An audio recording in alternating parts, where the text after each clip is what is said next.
오늘 같이 보실 말씀은 잠언 18장 21절에 있는 말씀입니다. 잠언 18장 21절.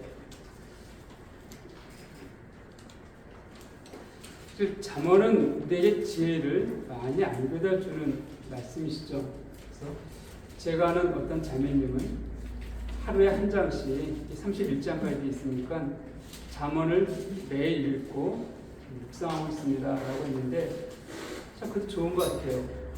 어쨌든 잠언 전도서는 아가서까지 지혜서라고 표현하는데 우리의 그런 지혜로운 것들을 이것이 솔로몬이 지었지만은 이 시대에도 그 내용에 대해서는 많이 공감이 되어지고 적용하는데 큰 유익이 되어진다라고 여겨집니다.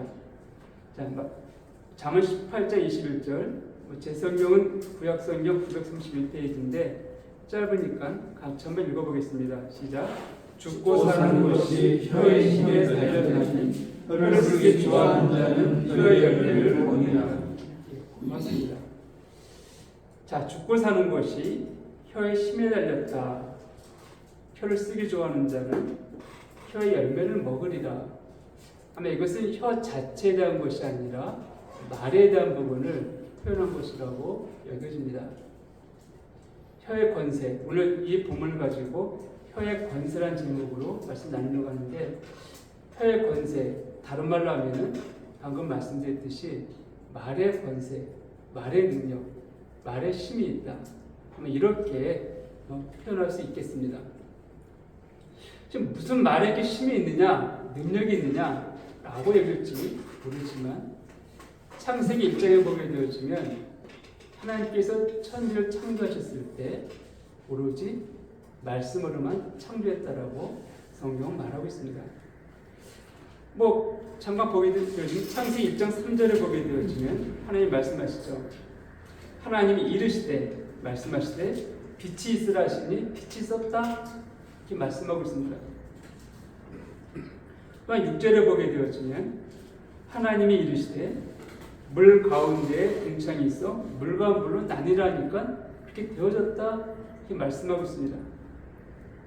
또 11절에 보게 되어지면 하나님이 이르시되 땅은 풀과 씨 맺는 채소와 각기 종류대로 씨 가진 열매 맺는 나무를 내라 하시니 그대로 되어졌다. 그러니까 하나님께서 6일 동안 천지를 창조하실 때 사람만 빼놓고서 모든 것은 오로지 하나님께서 말씀하신 대로 말로서 그냥 있으라 하니까 되어졌다라고 성경은 말하고 있습니다. 얼마나 말에 능력이 있습니까? 힘이 있습니까? 이 사실을 잘 알기 때문에 창세기 11장에 보게 되어지면 인간들이 바벨탑을 만듭니다. 그래서 우리의 이름을 우리를 하나님께 높이게 하고 우리가 흩어지지 말자. 이 짐에서 흩어지면 면하자. 우리가 아담의 범죄로 말미암아 많은 사람들이 심판을 받았죠. 노아의 홍수로다가. 그리고 나서 모인 사람들이 똑같이 대적하면서 우리의 이름을 드러내자 라고 바벨탑을 쌓았다라고 성경 말하고 있습니다. 그때 하나님이 그 모습을 보시고 어떻게 하셨습니까? 사람의 언어들을 혼잡게 하셨다라고 말씀하고 있습니다. 그들을 그냥 놔두게 되어지면은 사실 우리가 다른 짐승들도 많이 있는데요.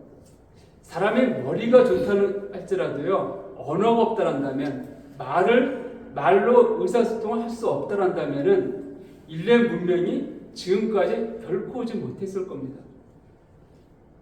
말을 할 수 있기 때문에 내 생각을 전달할 수 있고, 상대방의 생각을 내가 듣고 하다 보니까는 의사소통이 이루어지는 것들이죠. 이걸 통하여서 여기까지 문명이 발달되어 온 거예요. 다른 짐승들은 그들 나름의 어떤 의사소통을 할 수 있겠지만 그런 말이 없습니다. 그런데 다른 짐승들은 결코 문명을 만들어낼 수가 없는 것이죠. 하나님께서 바벨탑을 보시고 사람의 언어를 혼잡게 하셨다라고 말씀하고 있습니다. 그러니까 사람들 의사소통이 안 되게 함을 통하여서 그들이 함께 모여서 대적하는 그걸 막으신 것들이죠. 그래서 사실 이 말에 대한 것은 우리나라 속담도 그렇지만 서양 격언도 그렇고 많은 것들이 있습니다. 뭐 말 한마디에 천냥빚을 갚는다. 뭐 이런 말씀도 우리의 속담이 있죠. 근데 또 다른 속담이 보게 되어지면 셋째 혀가 사람을 잡는다. 셋째 혀가 사람을 잡는다. 셋째 혀라고 말하는 것은 이 한마디가 한치입니다. 이 세 마디, 혀가 짧다는 것이에요. 근데 이게 사람을 잡는다는 거예요. 우리가 어떻게 말하냐에 따라서 사람을 죽일 수 있고 살릴 수도 있습니다. 이거 뒤에 다시 한번 언급되겠지만 그렇다는 것이에요. 서양 격언을 보게 되어지면 think today and speak tomorrow. 무슨 말입니까? 오늘, 생각은 오늘 하지만 말은 내일 하라는 것이에요. 행동은 내일 하라는 것입니다. 말은 내일 하라는 것입니다. 그리고 모르코 속담에 보게 되어지면 말이 입힌 상처는 칼이 입힌 상처보다 크다. 이와 비슷한 그 속담이 우리나라에도 있죠. 사실 그건 뭐야? 말 한마디가 뭐 10초의 말 한마디가 어떤 사람의 10년간 가슴에 상처를 남는다. 이런 속담도 있습니다. 이런 말도 있습니다. 육근일 씨라는 한 소설가 한 분이 쓴 수필가 쓴 책이 있습니다. 지성 있는 언어라는 책이 있는데 여기를 보게 되어지면 그 책 가운데 나온 내용입니다. 생각이 말을 낳는다. 우리는 말하기에 앞서 걸음망에 생각을 낳는다. 그리고 망에 걸러진 생각들로 말하는 것이다. 그 과정을 거치지 않고 바로 생각을 말로 뱉어버리면 화근이 된다라고 그분이 말했습니다. 이와 같은 비슷한 말씀은 성경에도 기록되어 있습니다. 마태복음 12장 34절을 보게 되어지면 우리 마음에 가득한 것들을 입으로 말한다라고 성경을 언급하고 있습니다. 또한 마태복음 15장 18절과 19절을 보게 되어지면 우리 입에서 나오는 것들이 결국 어디서 나온다고요? 우리 마음에서 나오는 것이라고 말하고 있습니다. 다시 말하면 우리가 말이라는 것은 아무 의미 없이 하는 것이 아니에요. 우리의 마음에 있는 것들을 생각으로 정리해서 나오는 것이 말이라는 것입니다. 그렇기 때문에 마가복음 4장 24절과 누가복음 8장 18절을 보게 되어지면 우리가 듣는 것들을 삼가라, 조심하라고 말씀하고 있습니다. 우리가 내 안에 어떤 것들로 우리가 집어넣냐에 따라서 그것들이 내 생각을 지배하게 되어지고 그것이 내 입 가운데 표현되어지는 거예요. 나오게 되어집니다. 제가 아는 어떤 형제 한 분이 있습니다. 그분과 교제할 때마다 참 불편함을 느껴요. 왜냐하면 그의 입에서 나오는 교제하다 보면은 꼭 성적인 분들이 편이 되어집니다. 우리가 잠깐 나왔던 분이었기 때문에 제가 이름을 좀 말씀드리지 않지만은 너무 제가 들을 때마다 참 불편해요. 그분이 일상이 어떠한지 좀 궁금하기도 합니다. 물론 그분의 어떤 지적인, 신학적인 지식이 참 크기 때문에 제가 필요할 때 도움을 참 많이 받은 것은 사실입니다. 근데 과연 그런 걸 제가 그러면서도 이분이 과연 신앙이 올바른 신앙인가라고 의문을 가질 때가 참 종종 있습니다. 물론 한 1년 반 전부터 어떤 계기로 인해서 제가 교제를 끊고 있지만은 근데 그런 사람이 있습니다. 그 안에 있는 것들이 나오는 것이에요. 그러니까 제가 예전에 청교도 신앙인의 철불처럼 여기는 것이 있다. 단어가 있다는 말씀드렸습니다. 그것이 무엇인가 하면 세츄레이션 단어. 세츄레이션. 스펀지가 물을 가득히 머금은 상태를 의미합니다. 라고 말씀드린 적이 있습니다. 자, 스펀지가 물을 가득히 머금고 있으면 어떤 일이 이루어질까요? 그 스펀지가 땅에 떨어지면 뭐가 나옵니까? 물이 나옵니다. 그 스펀지 위에 돌멩이가 떨어지면 뭐가 나옵니까? 물이 나옵니다. 그 스펀지를 쥐어짜면 뭐가 나옵니까? 물이 나옵니다. 즉, 이 스펀지에 물이 가득 머금기기 때문에 무엇이든지 이 스펀지에서 나오는 물이 마찬가지로 우리 안에 주님을 충만하다 한다면 주님의 생명을 충만하고 말씀으로 충만하다 한다면 어떤 상황 무엇을 당하든지 간에 우리 안에서 나오는 것은 내가 아니라 뭐가 나오냐? 주님이 나온다는 거예요. 그분이 나타납니다. 말씀이 나오고 생명이 나오고 빛이 나온다는 것이에요. 왜요? 주님은 내 안에 충만하기 때문에. 마치 스펀지가 땅에 떨어지든 그 위에 무엇이 떨어지든지 간에 물이 나오는 것들처럼 내 안에 주님 충만하다면은 내 삶 가운데 어려움이 있든 승리의 삶이 있든 환난이 있든 고난이 있든 또 기쁨이 있든지 간에 무엇이 나옵니까? 주님이 흘러나온다는 거예요. 이게 바로 청교도 신앙인들의 삶의 우리의 철골이다. 우리 신앙의 바탕이다. 라고 주장했던 그 고백입니다. 자, 이것이 우리 신앙에도 우리 신앙의 고백이 되기 원합니다. 우리가 주님을 충만해갖고 어떤 상황 무엇이든지 간에 주님을 흘러나오는 찬양이 나오고 감사가 나오고 기쁨이 나오는 그러한 삶이 되기 원합니다. 아멘. 자, 이제 본론으로 들어가서 우리가 말에 대해서 생각할 때 몇 가지 것이 있는데 첫 번째 긍정적인 말과 부정적인 말이 있습니다. 여러분들의 삶 가운데에서 어떤 말이 더 많이 쓰여집니까? 긍정적인 말입니까? 부정적인 말입니까? 아마 다른 사람을 보면서도 헤이! 그 부정적인 말을 할 때가 있지만은 자기 자신에 대해서 특히 더 그렇게 느낄 때가 있습니다. 표현할 때가 있습니다. 사실 저도 자라면서 제 부모님한테 긍정적인 말은 듣지 못했습니다. 솔직히 말하면. 제가 예전에 이런 책이 있었습니다. 칭찬은 고래도 춤을 추게 한다 라는 책이 있었는데 제가 어릴 때 별로 칭찬을 듣지 못했어요.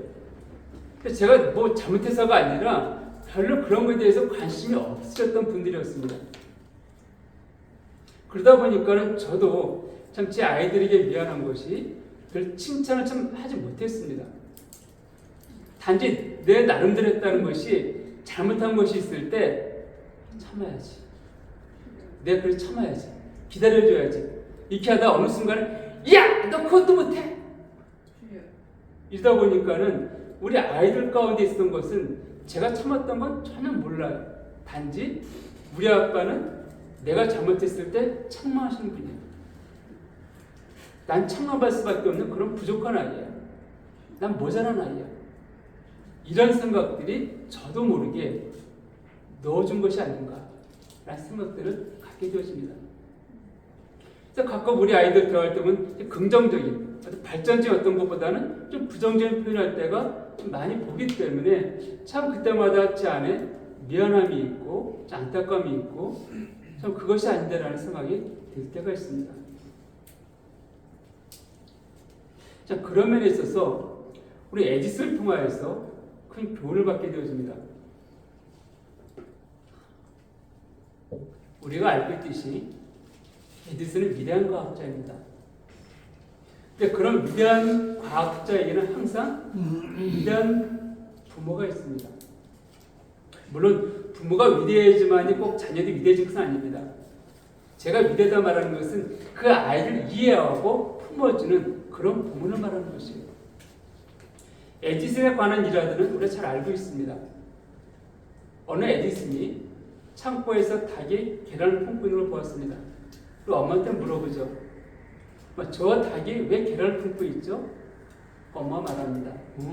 저거 품고 있으면 그 병아리가 나오게 하려고 품고 있는 거야. 그랬습니다. 그 좀 시간이 지났는데 창고에서 닭들이 막 꼿꼿대고 막 소리가 나요. 그래서 가보니까 계란을 품고 있던 암탉을 쫓아내고 에디슨이 계란을 품고 있었습니다. 그 모습을 보았다면 여러분은 뭐라 그러셨을까요? 야, 당장 안 나와!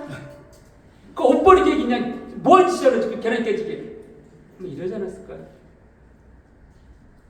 근데 그 에디슨 엄마는 달랐습니다. 왜 그러고 있니? 네, 제가 지금 엄마가 아까 말했잖아요. 품고 있으면 병아리가 나온다고요. 그 내가 병아리를 나오는 걸 보고 싶어서 품고 있어요. 그래서 엄마가 그랬구나. 그런데 그 온도가 맞아야 돼. 온도도 맞고 공기도 통해야 되고 하기 때문에 또 하루 만에 나오는 게 아니고 20여일 동안 품고 있어야 돼. 그러니까 그것은 그 닭이 해면 되는 거야. 라고 설명해 주니까 알겠습니다. 나왔다는 것이에요. 또 있습니다. 에디슨은 학교를 졸업하지 못했습니다. 왜 그랬을까요? 잘 알고 있죠. 학교에서 부적응자였습니다. 얘는 도저히 머리가 나빠갖고 가르칠 수가 없습니다. 자, 생각해보세요. 물론 이것은 있었던 것이 아니라 제가 예를 들어 말씀드리지만 1 더하기 1은 몇일까요? 당연히 2죠.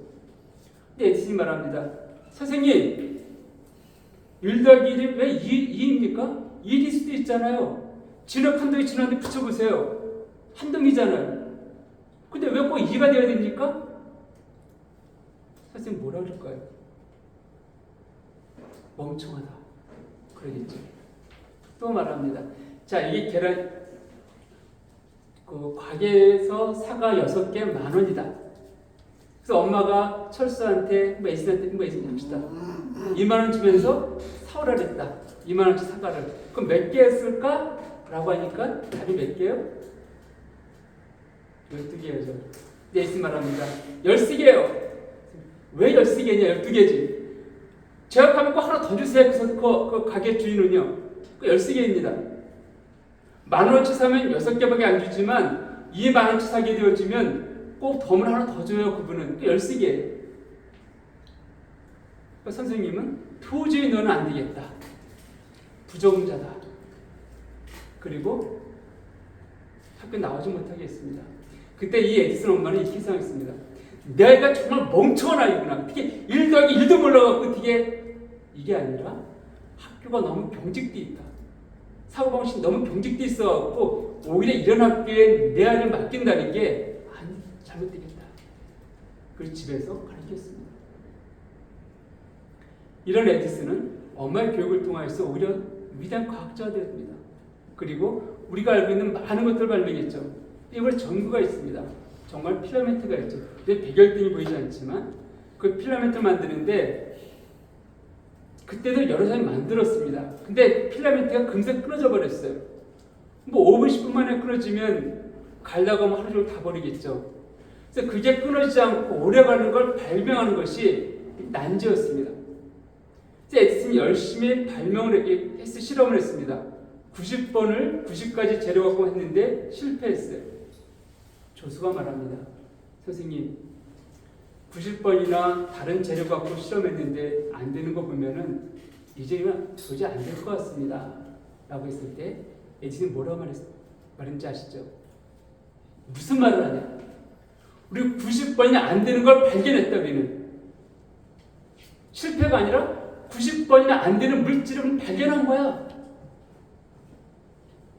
그리고는 계속 실험을 마침내 2,400여 번의 실험을 통해서 백열전구를 만들어냈습니다. 에디슨은 실패를 보지 않았다는 거예요. 오히려 안 되는 것을 발견한 것으로 이런 긍정적인 사고방식. 예. 하나 더 말씀드리면 미켈란젤로가 만들었던 다윗의 대리석 상이 있습니다. 높이가 약 5.2m 가까이 되어집니다. 그 대리석을 조각하려고 큰 대리석을 갖고 왔습니다. 근데 그 당시에 유명한 조각가들이 그걸 하려고 하다 너무 크니까는 거의 5.5m 정도, 높이가 5.5m니까 엄청나게 크죠. 그러니까 몇 명이 손을 대다가 너무 크다고 포기했습니다. 그래서 그냥 방치되어 있던 것이에요. 또 어떤 사람이 하다가 대리석 재질이 나쁘네 이것은 그걸 포기했습니다. 그것을 26밖에 안 된 미켈란젤로가 도왔습니다. 한동안 그것을 응시하고 있다가 시작해서 만든 것이 다윗상입니다. 높이가 5.17m짜리 상을 만들었습니다. 다른 사람들은 큰 돌을 보면서 실패를 보았지만 이 미켈란젤로는 거기에서 그 아름다운 바로 다윗의 모습을 발견한 것이에요. 이것이 오늘날 이탈리아 피렌체 아카데미 미술관에 있는 그 다윗상입니다. 다윗상이에요. 여러분, 그렇기 때문에 스테이 피처의 책 엘리트 마인드에 보게 되어지면 높은 성과를 내며 성공하거나 성취하는 사람들의 비밀은 긍정 마인드에 있다. 즉 어떻게 생각하는가에 따라 말이 달라지고 자신 있게 선포한 말이 힘과 에너지를 충족시켜 성공에 이르도록 시냅스를 작동한다. 이게 신경물질입니다. 그러니까 작동한다 라고 말하고 있는 것을 보게 되어집니다. 그러니까 성공한 사람들을 보게 되어지면 부정적인 사고방식을 가진 사람들이 아니라 긍정적인 사고방식을 가진 사람들이 성공했다는 거예요. 여러분 성공 원하지 않으십니까? 그러니까 긍정적인 사고방식을 가지라는 거예요. 그런데 여기서 조심할 게 있습니다. 우리가 긍정적인 사고방식을 갖는 것은 내가 잘나고 내가 뛰어나고 내가 지식이 많고 내가 훌륭해서가 아니라는 것이에요. 이것이 세상 사람과 그리스도의 차이입니다. 세상 사람들은 내가 잘나니까 그렇게 긍정적인 사고방식을 할 수 있다는 것이에요. 근데 우리들은 내가 잘나서가 아닙니다. 나는 원래 부족한 자, 연약한 자, 모자란 자입니다. 이 세상에서는요 완전한 자를 요구합니다. 제가 언제나 그런 글을 쓴 적이 있지만은 이 세상을 보게 되어지면 지금 그 기업에서 이 대학 졸업한 사람들 이렇게 뽑을 때 굉장히 갈등이 많다는 거예요. 왜냐하면은 그때 4년 동안 공부하고 왔다 그랬지만 막상 기업에서 쓰기에는 너무 현실과 차이가 있는. 그러니까 바로 현장 투입하기에는 너무 거리가 먼 그런 상황이기 때문에 많이 어려운다고 합니다. 다시 말씀드리면 이 사회는 완전한 자, 완성된 사람, 그런 사람들 필요한다는 거예요. 그러니까 경력자를 뽑고 이런 것이 우대하는 것이죠. 그런데 하나님은요 완전한 자, 완성된 자가 아니에요. 오히려 부족한 자를 들어서 완전한 자로 세우시곤 하십니다. 이게 하나님이세요. 우리가 완전해서가 아니라 우리가 부족하고 연약하고 흠이 많음에도 불구하고 그런 자를 통하여서 완전한 자로 만드시고 세우시기 원하시는 분, 그분이 바로 하나님이세요. 우리가 완전하면은요 하나님 필요 없습니다. 내가 완전한데 왜 하나님 필요할까요? 우린 누구보다도 우리의 부족함을 잘 알고 있습니다. 내 연약함을, 내 허물을 잘 알고 있다는 것이에요. 그러니까 주님 필요하지 않습니까? 그러니까 주님 우리가 주님께 기도하고 주님께 나오는 것이 아니에요. 우리가 긍정적인 마음을 가지는 것들은 바로 그 주님 때문입니다. 그 사도 바울은 이렇게 말하고 있죠. 내게 능력 주신 자 안에서 내가 모든 것을 할 수 있다. 여러분, 내가 잘나서 긍정적인 마인드 갖는 것이 아니에요. 난 부족하고 연약하지만은 그분께서 나와 함께 하시고 내 삶 가운데서 나를 인도하고 계시기 때문에 나는 모든 것을 할 수 있다는 것입니다. 주님이 없으면 우리는 아무것도 아니에요. 주님이 있기 때문에 모든 것이 가능합니다. 모든 것이 예스가 되어지는 거예요. 사도 바울은요 어찌 보면 사도 가운데 가장 완전한 자입니다. 그런 가브리엘 문화생으로 엄청나게 공부를 많이 한 사람이에요. 똑똑한 사람입니다. 이런 사람이 복음 전할 때 정말 놀랍게 신약성경 27권 가운데 14권을 쓸 정도로 굉장히 훌륭하신 분이었습니다. 근데 하나님은요 그런 사도 바울을 알기 때문에 어떻게 하셨습니까? 그게 가시를 주셨다라고 말씀하고 있습니다. 복음 전하는 데 있어서 가장 방해가 되어지는, 우리가 사람을 만날 때 좀 깔끔한 사람이 그대로 좀 말을 거는 것과 아주 좀 옷도 그냥 더럽고 얼굴 좀 못생기고 이런 사람이 말을 거는 것 차이가 있습니다. 근데 이 바울은요 대머리입니다. 꼽추예요. 눈에 안질도 있다가 눈꼬리 막 끼는 거예요. 얼마나 지저분해 보입니까? 이 정도면 괜찮죠. 간질병도 있었다고 합니다. 말씀을 막 전하다 갑자기 쓰러져 버려요. 간질 발작하면. 그 사람들이 야 이게 뭐냐 도대체? 네 병도 못 고치면서?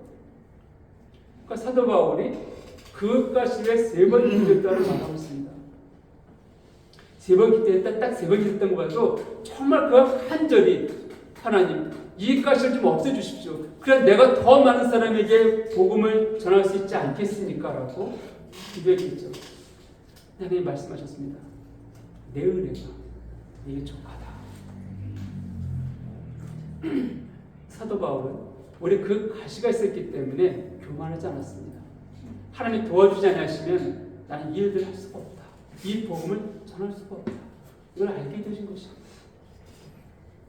이제 우리가 긍정적인 사고방식 갈 수 있는 것들은 내가 잘나서가 아닙니다. 내가 뛰어나서가 아니에요.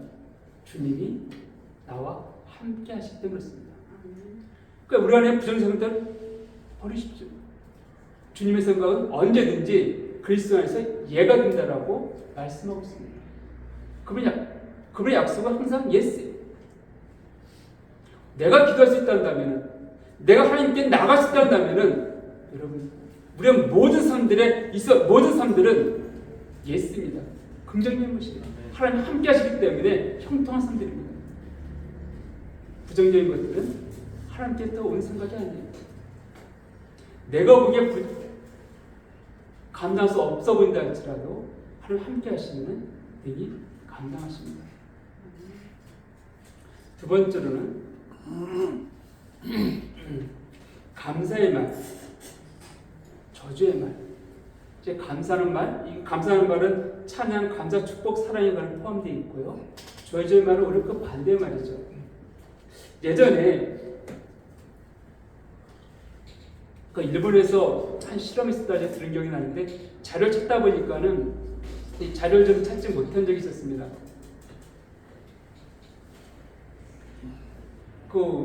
어느 박사 실험을 했는데 물을 놓고서요. 좋은 말을 할 때와 나쁜 말을 할 때 물의 구조가 바뀌는 것에 대해서 그 실험했다는 것을 제가 들은 기억이 있습니다. 그러니까 좋은 말을 하게 되어지면 결정이 참 좋아진다는 거예요. 근데 나쁜 말하고 악담 말하고 저주 말을 퍼붓게 되어지면 물의 결정체가 바뀐다는 것이에요. 그래서 물이 해로운 물로 되어진다는 것이죠. 이런 비슷한 실험을 우리나라에서도 한 적이 있습니다. 우리나라 TV 프로그램에 우리나라 TV 말의 힘이라는 프로그램이 있었는데 TV에서 방송했던 것이에요. 다큐를 제작했습니다. 그래서 뭘 했냐면요, 쌀밥을 줬습니다. 똑같은 쌀을 줬죠. 그리고 양쪽 통에 담아놓고서는요, 한쪽 밥이 담아있는 통에다가는 좋은 말들, 감사의 말, 기쁨의 말, 이 긍정적인 어떤 말들을 하루 3번씩 했습니다.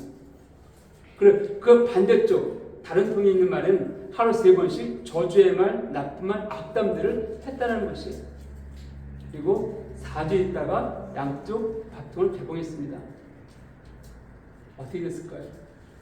긍정적인 말, 사랑의 말, 감사의 말, 이런 말을 한 밥통에서는 하얀 곰팡이가 밥에 가득히 폈다고 합니다.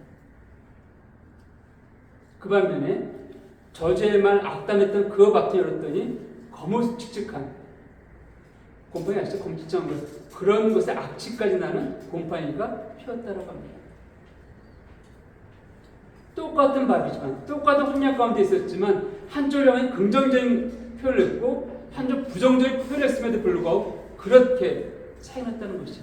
그래서 우리의 말이 얼마나 우리의 말의 표현에 있어서 그 표현이 실제적으로 얼마나 큰 능력이 있는지를 나타내 보이는 것입니다.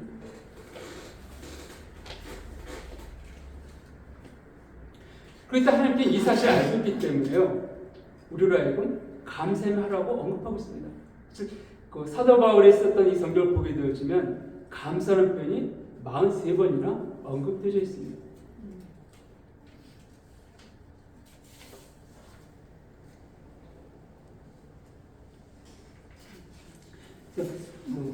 하나 덧붙여 말씀드리면은 마태복음서 하나님께서 마태복음 10장 12, 13절을 보게 되어지면 우리가 어느 집을 갔을 때 무엇을 하라고 그러죠? 먼저 뭘 빌려고요? 평안을 빌어주라 이렇게 말하고 있습니다. 복을 빌어주라는 것이 이렇게 말하면요, 좋은 말을 하라는 것입니다. 그래서 그 집에 그 평안을 빌어줬을 때 그걸 받을 사람이 있으면 거기 있을 것이고, 그것이 없으면 그 평안, 내가 빌어준 평안, 내가 빌어준 그 복, 그 은혜의 말이 어떻게 된다고? 내게 임한다라고 성경은 말하고 있습니다. 우리의 감사의 말, 기쁨의 말, 사랑의 말, 이런 것들을 고백할수록 내 안에 그런 것들 채워지는 것이에요. 그런 은혜, 그런 감사, 그런 기쁨들이 내 안에 채워집니다. 그 반면에 내가 저주의 말, 독설, 악담 이것을 행할수록 그 악한 것들이 내 안에 채워지는 것이다. 내 몸을 망가뜨리는 것입니다. 내 생각을 망가뜨리는 것이다. 이것을 알기 때문에 하나님께서는 감사하는 말을 하라고 언급하고 있습니다. 그런데요, 자, 우리가 감사한다고 했을 때 일반적으로 감사는 언제 합니까? 가만히 있는데 감사하나요? 아니죠. 뭔가 상대방이 내게 호의를 베풀었을 때 우리 고맙습니다, 감사 이런 말을 하게 되었죠. 호의를 베풀지 않았는데 꼭 감사는 굳이 말할 게 없잖아요. 이 생각하고 넘어가게 되었습니다. 그런데요, 데살로니가전서 5장 18절에 보게 되었지만 하나님 뭘 말씀하십니까? 범사에 감사하라. 상대방이 내게 호의를 베풀 때만이 아니라 모든 상황, 모든 환경 가운데에서 심지어 상대방이 내게 호의를 베풀지 않고 어려움을 주는 그 상황 가운데 있다 할지라도 감사라고 말씀하고 있습니다. 우리가 시편을 보게 되었지만 많은 부분들은 다윗이 어려운 가운데 쓴 시입니다. 그래서 시편 7편을 봐야 돼요. 한번 볼까요? 시편 7편을 잠깐 보게 되어지면 1절에 여호와 내 하나님이여 내가 주께 피하오니 나를 쫓아오는 모든 자들에게서 나를 구원하여 내소서. 건드릴 자가 없으면 그대 사자같이 나를 찢고 뜯을까 하나이다. 막 도망다니는 이런 상황 가운데에서 정말 그 어려운 상황 가운데서 고백하는 것이죠. 날 좀 지켜주십시오. 보여주십시오. 그러다가 17절 하게 되어지면 내가 여호와께 그 의를 따라 감사하며 지존하신 여호와 이름을 찬양하리로다. 그런 절박한 상황 가운데서 그래도 하나님께서 나를 지켜주시고 알기 때문에 감사한다라고 고백하고 있습니다. 좀 더 구체적인 내용을 보기만 하면 시편 54편을 좀 보겠습니다. 자, 시편 54편 보게 되어지면 제목이라긴 뭐하지만 그 54편 옆에 이런 말씀이 글이 있습니다. 다윗의 말쓰기 인도자를 따라 편하게 맞춘느래 10사람이 사울에게 이르러 말하기를 다윗이 우리가 있는 곳에 숨지 아니하였나이까 하던 때에 쓴 시라는 거예요. 이게 무슨 말인가 하면은 이 내용은 사무엘상 23장 19에서 20절에 나와 있는데 여기 제가 찾아 읽어드리겠습니다. 사무엘상 19장 23장 19에서 20절을 보게 되어지면 이런 내용이 있습니다. 그때 10사람들이 기브아에 이르러 사울에게 나와 이르되 다윗이 우리와 함께 광야 남쪽 하길라산 숲을 요새 숨지 아니하였나이까. 그라온즉 왕은 내려오시기를 원하시는 대로 내려오소서. 그를 왕의 손에 넘길 것이 우리의 의무이다 하니. 자, 지금 다윗은 사울 왕의 손을 피해 도망갔습니다. 그래서 10사람들이 거주하는 그 지역에 숨어 있어요. 그러니까 사울은 지금 어디인지 찾아다니는 거예요. 근데 10사람들이 그 사울 왕에 나와서 말하고 있는 것입니다. 다윗이 우리 동네에 숨어 있다. 그러니까 빨리 와라. 그러니까 우리가 잡아서 다윗을 내게 주겠다. 이런 얘기. 이런 상황 가운데 쓴 시라는 거예요. 그래서 1절에 보게 되어지면 하나님의 주의 이름으로 나를 구원하시고 주의 이름으로 나를 변호하소서. 라고 고백하고 있다가 6절에 가서 내가 낙헌제로 주께 제사하리이다. 여호와 주의 이름에 감사하오리니 주의 이름이 선하심이니이다. 낙헌제. 이게 내가 기쁨으로 주께 헌신의 제물을 말합니다. 비록 내가 이런 상황 가운데 처해 있고 당장 사울에게 잡히면 죽을 수밖에 없는 상황 가운데 있지만 그럼에도 하나님께서 나를 지키시고 보호하시고 알기 때문에 감사한다는 것이에요. 그러니까 낙헌제로 내가 기쁨으로 주님께 제사드리겠다라고 고백하고 있습니다. 우리의 삶 가운데 우리가 알 수 없는 많은 환난과 어려움과 고난들이 있습니다. 감사할 수 없는 그런 상황들이 있다는 것이에요. 그런 상황 가운데서도 감사로 말하고 있습니다. 왜요? 하나님께서 그 상황을 통제하고 계시기 때문에, 주관하고 계시기 때문에. 성경에 보게 되시면 우리의 머리털까지도 다 새신바되어졌다라고 말씀하고 있습니다. 그만큼 하나님은 우리 인생에 세심하게 개입해서 돌보고 계시는 거예요. 내 어려움, 내 힘듦, 내 고통 하나님은 모르시겠지가 아니라 오히려 그분 나보다 나를 더 잘 아시고 더 세심하게 살펴보고 있다라고 성경은 말하고 있습니다. 그분이 바로 우리가 믿는 하나님, 우리가 아버지로 고백할 그 하나님이세요. 늘 말씀드리지만 어느 아버지가 어느 부모님이 자기 자녀에게 관심이 없습니까? 나는 비록 힘들어도 나는 비록 망한다 할지라도 내 자녀는 잘 돼야 되겠다. 이것이 모든 부모의 마음 아닌가요? 이 부모의 마음이잖아요. 하나님은 그러신 분이에요. 오히려 고통스러운 내가 더 고통스러울지언정 내 자녀들 그들은 더 행복하게 원하시는 게 바로 우리 하나님의 마음이신 거예요. 그래서 그분께서 내 상황들을 알고 계십니다. 이해하고 있는 거예요. 그러니까 내 삶을 통제하고 계십니다. 단지 난 지금 이 환란에서 바로 벗어나기 원하고 이 힘듦에서 바로 회복되기 원하지만 하나님은 하나님의 때를 기다리고 계시는 거예요. 그 때가 이르기 전까지는 아직 아니라는 것입니다. 왜? 지금 그 문제 해결되어지면은 나를 부를 만한 내 모난 인격을 깨뜨려야 될 그 상황들이 다시 경험해야 되기 때문에 하나님은 조금 더 기다리시고 있는 거예요. 내 모난 부분들, 내 깎여야 될 그 부분들이 깎여지기를 기다리고 계시는 것입니다. 단지 우리는 그 자체가 힘들기 때문에 빨리 벗어나기 원하지만 이것이 바로 하나님과 우리의 차이인 거예요. 그럼 누가 옳습니까? 내 생각 너희 생각 다르단 말씀하시죠. 내 길 너희 길과 다르단 말씀하십니다. 항상 그분이 옳은 것들을 우리 경험적으로 어떤 믿음으로 고백할 수가 있습니다. 그렇기 때문에 우리는 모든 상황, 모든 환경 가운데서 감사할 수가 있는 것이에요. 오히려 감사하지 않는 것들은 디모데후서 3장 1에서 5절까지 보게 되어지면 마지막 때의 모습들, 상황도 좀 언급하고 있습니다. 그때 어떤 모습이 나오는지 아십니까? 중간에 보게 되어지면 감사하지 않는다라고 말하고 있습니다. 오히려 감사하지 않는 것은 마지막 때에 합당치 않은 자들의 태도이고 모습이라고 성경은 말하고 있습니다. 우리가 하나님을 믿고 있고 그걸 내 아버지로 고백하는데 그분께서 왜 내 인생 가운데 평탄한 길을 주기 원하지 않으실까요? 왜 가장 좋은 길로 인도하지 아니하실까요? 그분은 가장 좋은 길, 가장 평탄한 길. 누가 보기에요?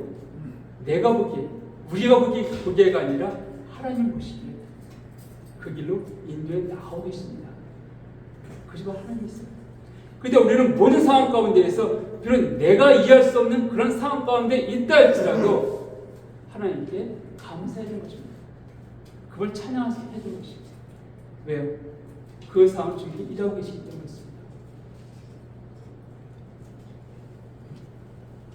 다음 세 번째는 살리는 말과 죽이는 말이 있습니다. 우리가 인생 살다 보면은 힘들고 어려운 상황을 당할 때도 있고요. 또 그런 사람들을 만날 때도 있습니다. 그때 내가 어떤 말 했냐에 따라서 그 상대방이 힘을 얻고 일어서기도 하고 더 낙심하고 오히려 더 안 좋은 길로 빠질 수도 있습니다. 내 아이가 시험을 망치고 왔습니다. 근데 그 아이를 향해서 컵받아 게임만 하니까 그렇지만 그냥 아이고 속이 전이 아프고 막 그러고 있는데 들어오자마자 백대 듣기만 한다면은 그 아이가 어떤 마음이 들까요? 이번에 게임 내 줄이고 더 열심히 또 한다고 했었는데 엄마는 내 한 것은 삼지도 않고 그 마음 가운데 그래 내가 더 열심히 해야 되지 게임 시간을 줄여야 되겠지 이런 마음보다는 오히려 반항심만 더 커지게 되는 거예요. 사업을 열심히 했는데 사업에 실패한 사람이 있습니다. 누가 직접 물렸어요. 그 사람이 말했어. 그것보다 사업을 그렇게 하니까 네가 무슨 사장이라고 네가 뭐 이런다고 한다면 과연 그가 아무리 친한 사람이고 좋은 것들로 얘기해주기 원한다 할지라도 그런 부정적인 말로 먼저 대하게 되어지면 상대방은 어려울 수밖에 없습니다. 힘들어진다는 겁니다. 오히려 더 좀 잃었을 그 마음까지도 완전히 무너뜨리는 그런 상황이 있을 수 있습니다. 그러나 오히려 그를 위로해주고 격려해주고 참 그래 내가 나도 이번에 좀 열심히 하는 걸 내가 보았는데 문제가 좀 어려웠나 보구나. 우리 다음에 조금 더 노력해보자. 좀 열심히 했었는데 지금 사업이 지금 워낙 은행들도 그렇고 많이 어렵죠. 힘들죠. 조금만 이 어려운 시기만 좀 지나가면은 아마 곧 좋은 시기 올 겁니다. 저도 기대해 드릴게요. 전잘못과 후자의 말 우리가 이런 상황 가운데 그런 말 들을 때 어떤 말이 내 영혼을 행복하니까 어떤 말들이 나를 일으켜 세울까요? 그렇기 때문에 로마서 12장 15에서 16절을 보게 되어지면 즐거운 자들과 함께 즐거워하고 우는 자들과 함께 울라. 그 다음 나오는 말씀이 마음을 같이 하며 높은 데 마음을 두지 말고 도리어 낮은 데 처함이 스스로 지혜 있는 체 하지 말라 이렇게 말씀하고 있습니다. 우는 자들과 함께 울고 즐거운 자들과 함께 즐거워하라. 그 대신 마음을 높은 데 두지 말라. 무슨 말입니까? 그와 마음을 같이 하는 것이에요. 그의 아픔, 그의 힘든 그 마음을 같이 한 상태에서 마음을 나누라는 것이에요. 근데 우리는 마음을 같이 한 상태가 눈높이를 맞춘 상태가 아니라 위에서 보면서 말합니다. 실패한 사람한테 어려운 사람한테 그것 봐. 내 말 안 들으니까 그 꼴 날 줄 알았어요. 물론 내 말 들으면 잘 배웠겠죠. 그러니까 내 말 안 들으니까 되어졌어. 사실일 수도 있습니다. 그게. 그러나 그것은 그 후에 대한 후회. 지금은 상처받고 낙심들 신데 그 사람한테 필요한 것은 위로의 말 한마디입니다. 따뜻한 말 한마디. 또는 아무 소리 없이 옆에 손만 잡아주는 것도. 어느 자매님이 그런 얘기하신 게 계속 기억에 남습니다. 일찍이 남편을 먼저 하나님께 보냈어요. 30대 초반에. 얼마나 애기 둘밖에 없는, 갓난이 둘밖에 없는 상황에서 얼마나 힘들었을까요? 그러니까 많은 사람들이 와서 많은 위로의 말과 격려의 말을 하고 왔다는, 나 아무 생각이 안 난다. 단지 한 사람이 기억난대요. 누가 하면 서너 시간 동안 자기가 아무 소리 안 하고 손만 잡아줬던 그 자매, 그 자매는 기억이 납니다. 예, 그렇습니다. 이 자매는 그 옆에서 있어만 줬는데 마음을 같이 하면 있어줬던 그것이 그의 마음에 위로가 되어주고 힘이 되어주고 격려가 되어졌기 때문에 그것이 기억이 남습니다. 그 사람만 기억이 남습니다. 이게 바로 살리는 말입니다. 우린 남을 판단하고 정죄하기 쉽습니다. 그러나 남을 판단하는 정죄를 갖고서 그 영혼을 살릴 수 없습니다. 우리가 지금 자살하는 사람들이 굉장히 많다라고 나오고 있는데 자살 많이 한강대에 가게 되어지면 쪽집에 붙어 있습니다. 어떤 말인지 아시죠? 정말 신내세요. 우리가 있잖아요. 격려의 말들. 아니 또 기회가 있고 격려하고 위로의 그 말들이 거기에 붙여져 있습니다. 그런 말들 보고 그런 글을 보고 발길 돌이켰다는 얘기도 종종 듣습니다. 만약 그에게 그것 봐! 라고 했으면은 아마 뛰어낼 사람이 아니야 아빠 신내 우리가 있잖아요. 다시 이럴 수 있어요. 이런 격려의 말 살렸다는 것이죠. 이 시대에 이런 말 듣게 오는 사람들 우리 주변에 얼마나 많이 있습니까? 이런저런 것들로 낙심들고 힘들고 지쳐있는 그 사람들 가운데 다른 말이 필요한 것이 아니에요. 따뜻하게 옆에서 손잡아주고 따뜻한 말 한마디, 따뜻한 커피 한 잔. 이것이 바로 그를 살리는 말이라는 것입니다. 그리고 또 다른 살리는 말이 있습니다. 그건 무엇입니까? 정말 주님 알지 못해 죽어가는 그 영혼들이 있습니다. 그 영혼들이 있다는 것이에요. 그들에게 하나님의 복음을 전하는 것. 이 복음은 바로 그 영혼을 살리는 말씀입니다. 우리 이 일을 해야 된다는 것이에요. 내가 복음을 전하지 않음으로 인하여서 그 영혼은 죽을 수밖에 없습니다. 영혼이 멸망 가운데 처할 수밖에 없습니다. 근데 내가 따뜻한 말 한마디 하나님이 당신을 사랑하십니다. 하나님 당신을 사랑하십니다. 그 말 한마디가 그를 회복하고 그 영을 살리셨다는 것입니다.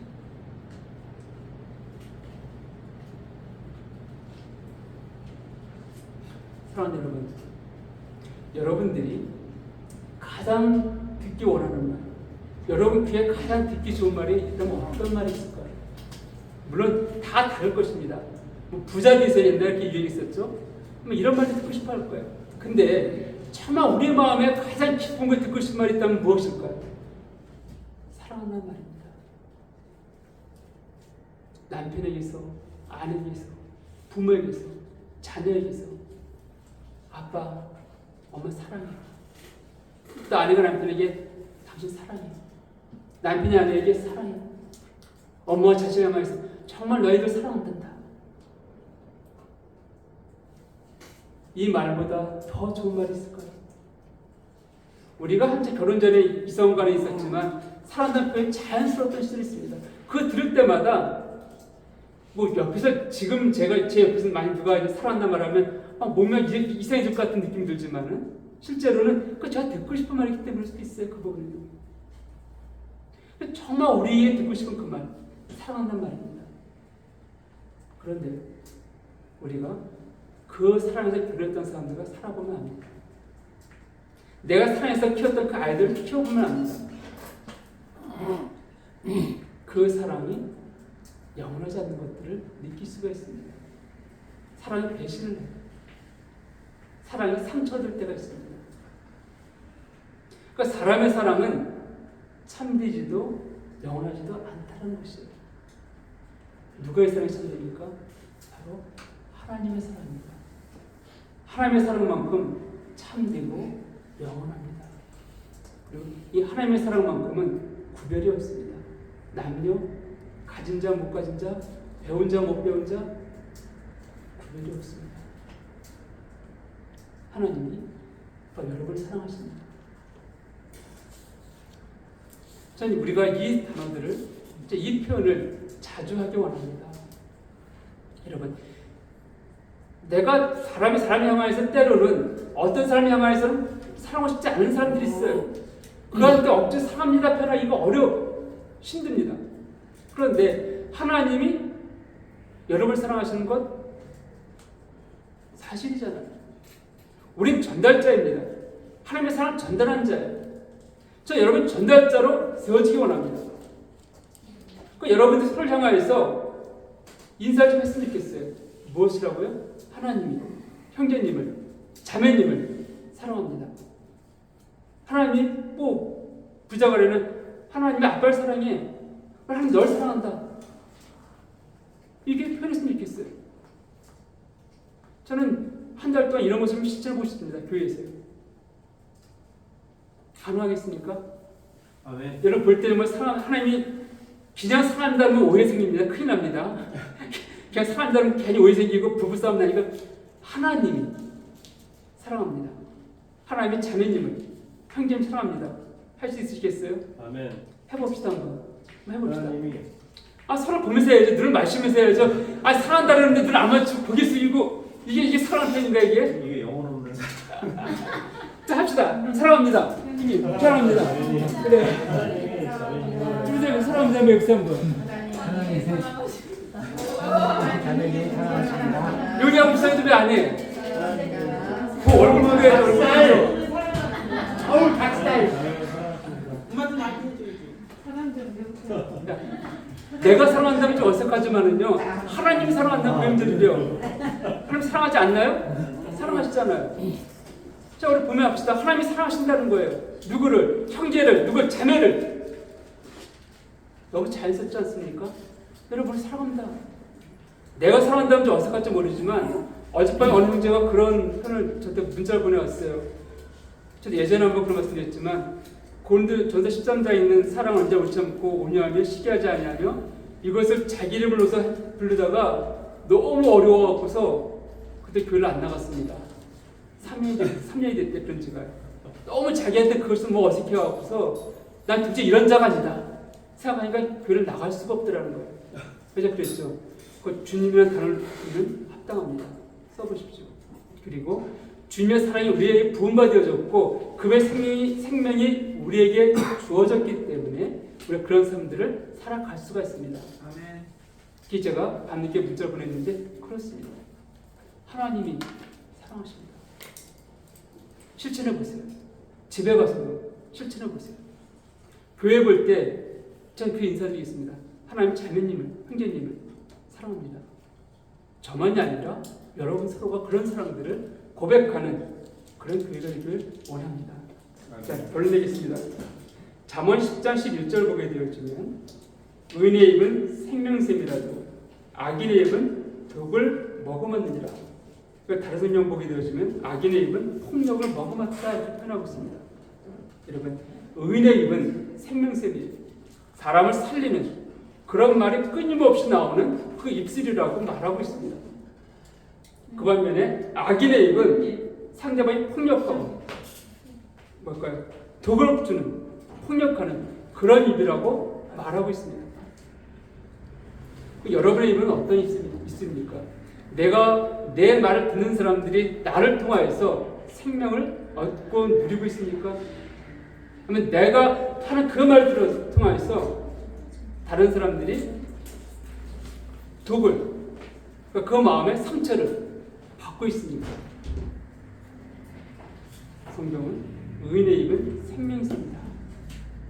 악인의 입은 독을 먹어봤다. 우리는 내 말을 통하여서 내가 의인인지 악인인지 우리는 분별할 수가 있습니다. 그러니까 우리 모두가 우리의 말을 듣는 사람들이 나를 내 입에서 나오는 생명샘을 통하여서 그들이 생명을 풍성하게 충족하게 누리는 그런 사람들이 되기를 원합니다. 기도하시겠습니다.